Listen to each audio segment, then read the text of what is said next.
Annapurna all in one কিচেনে স্বাগত। আমি অর্চনা। আজ আমি বানাবো তিল দিয়ে কুঁদরির একটা রেসিপি। আপনারা দেখতে থাকুন, আপনাদের ভালো লাগবে। তিল আর কুঁদরির রেসিপি তৈরি করার জন্য আমি এই তিলটা বেটে নিচ্ছি মিক্সিতে। আপনারা শিলনোড়াতেও বাটতে পারেন, আর এটা কম বেশি করতে পারেন। এটা আমি আমার যতটা প্রয়োজন আমি করছি, আপনারা এটা কম বেশি করেই নিতে পারেন।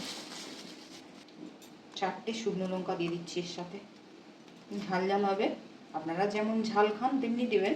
আমরা একটু ঝাল বেশি খাই, ওই জন্য একটু বেশি করে লঙ্কা দিয়ে দিচ্ছি। একটু জল দিয়ে দিলাম, এটা পিষে ফিরে আসছি। তিলটা পেশা হয়ে গেছে, এবার তিল আর কুঁদরির সবজির জন্য আমি কড়া বসিয়ে দিয়েছি গ্যাস জেলে। কড়াটা গরম হওয়া পর্যন্ত অপেক্ষা করব। কড়াটা গরম হয়ে গেছে, এবার এতে আমি তেল ঢেলে দেবো 2 চামচের মতো। তেল গরম হয়ে গেছে, এবার কুঁদরিগুলো ছেড়ে দিচ্ছি।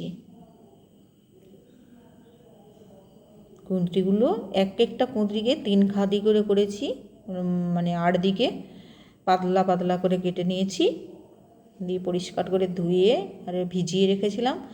সব কুঁদরিগুলো দিয়ে দিচ্ছি।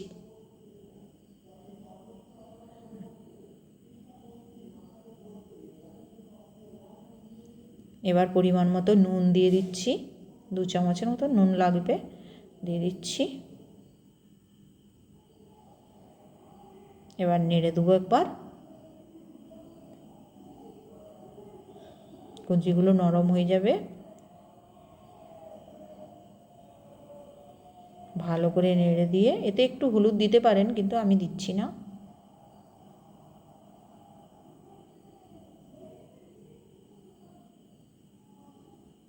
এবার নেড়ে রেখে দিচ্ছি, ঢাকা দিয়ে দেবো 5 মিনিটের জন্য। 5 মিনিট হয়ে গেছে, এবার ঢাকা খুলে আবার একবার নেড়ে নেবো। ভালো করে এগুলো ভাজা ভাজা করে নিই।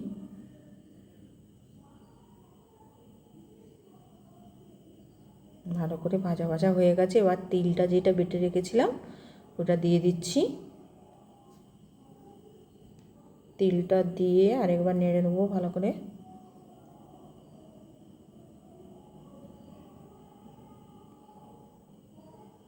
কুঁদরিটা তো আগেই আমার ভাজা হয়ে গেছে, এবার তিলটা ভাজার জন্য অনেকবার ধরে নেড়ে চেড়ে ভালো করে ভেজে নেবো। এতে তেল দিলে আরও টেস্টি হবে, কিন্তু তেল তো বেশি খাওয়া ভালো নয়, ওই জন্য আমি বেশি তেল দিচ্ছি না। তো ভালো করে নেড়ে নিচ্ছি, একদম ভাজা ভাজা হয়ে গেছে। ভালোই আরেকটু ভেজে নিচ্ছি, গ্যাসটা বন্ধ করে দিয়ে। এবার ভাজা হয়ে গেছে, এবার তুলে নিচ্ছি। রেডি হয়ে গেছে, পাত্রে তুলে নিচ্ছি। এবার টেস্ট করতে দিয়ে আসি, কেমন হয়েছে দেখি। জানলে হ্যালো, তিল আর কুঁদরির তরকারি করেছি, দেখো তো কেমন লাগছে।